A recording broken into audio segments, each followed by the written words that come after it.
The Boston bombing was a horrific tragedy, and whoever was behind this event deserves to be brought to justice. Unfortunately, there's a great deal of evidence that indicates that this isn't going to happen. The mainstream media and government authorities are hiding the real story. In this video, we are going to demonstrate that at the very minimum, the authorities had prior knowledge of the attack and allowed it to happen. Now, the first anomaly that surfaced immediately after the bombing was an eyewitness account indicating that there were government agents on the scene and on the roof right before the blast.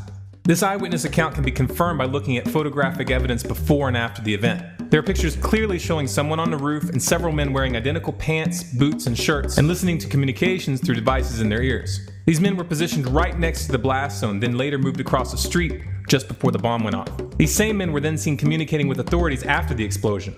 One photo shows one of these men walking around on the scene with an unidentified device. Another shows someone crouching next to a backpack in a doorway. This photographic evidence opens up another can of worms because these uniforms match the dress code of a private security company called Kraft International. And in one of the photos, a logo can be seen on one of their hats that seems to match the Kraft International logo. Neither the mainstream media nor government officials have made any mention of the contractors. And when government officials were confronted, they refused to answer the question.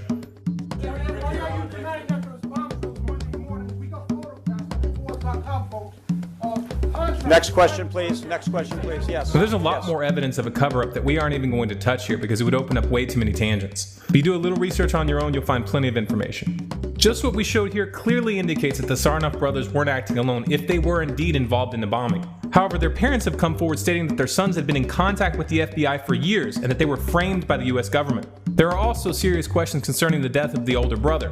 The mainstream media released this footage of someone closely resembling him being placed under arrest, alive and well. Yet shortly after, it was reported that he was killed in a shootout. Just like in the Dorner case, it seems like someone didn't want these men to get the chance to stand trial. Of course, the authorities haven't commented on this at all. What really happened?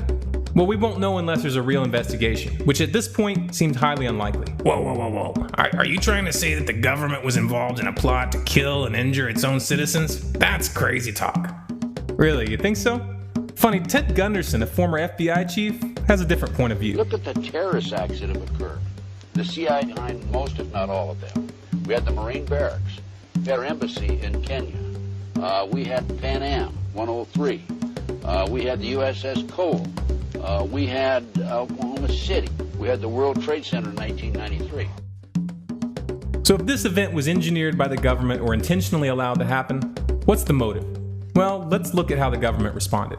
Just 2 days after the attack, Senator Lautenberg announced he was going to reintroduce legislation requiring background checks for the sale of gunpowder. And as we warned in a previous video, while everyone was distracted by these events, they passed the CISPA internet bill in the House. Now it just has to go through the Senate. Also under this cover, the president signed a law called S-716, which basically gutted the Stock Act, which was intended to make it harder for the legislative and executive branches from engaging in insider trading. The media distraction conveniently kept the attention off of this. However, the most disturbing aspect of this situation is the way they used it to roll out martial law on the streets, using the exact armored vehicles we had exposed in a previous video entitled Government Preparing for a Collapse, and not in a nice way. We saw these militarized SWAT teams searching from house to house with no warrants. The streets looked like a war zone. This was a further extension of the abuses we saw in the Dorner case. What they are doing right now is conditioning the American people for police state justice, where suspects are hunted down by paramilitary forces which break down people's doors at will, and where suspects are mysteriously killed without getting a chance to stand trial.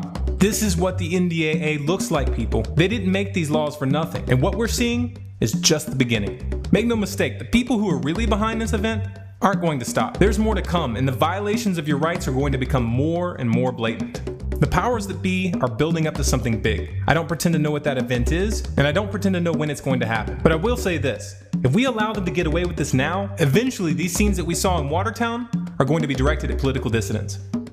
All of the signs that your government is preparing for a full police state crackdown are right in front of your eyes. We've shown in previous videos how the government is buying up billions of rounds of hollow point ammunition, setting up plans and training employees for military detention camps for US citizens, and buying up thousands of military-grade armored vehicles like we saw being deployed in Watertown. I understand that this is extreme, and that some of you may be hesitant to share this information with others. But if you see what's at stake here, then you have the responsibility to do everything in your power to wake people up. The embarrassment you may feel when someone calls you a conspiracy theorist or something along those lines is nothing compared to the consequences of allowing these criminals to proceed unhindered. Please make a commitment to reach out to as many people as you can, especially the police, the military, and the DHS. There are good men and women in these organizations. We've got to get their attention. We've got to help them realize where this is going. If we fail, in the not too distant future, you're going to wake up and realize that you're living in a full-out military dictatorship. And when that day comes, it's going to be too late. If you'd like more content like this, please subscribe to this channel, Stormclouds Gathering on YouTube. For updates and bonus content, follow us on Facebook at facebook.com/StormcloudsGathering, on Twitter at Collapse Updates, and our website, stormcloudsgathering.com.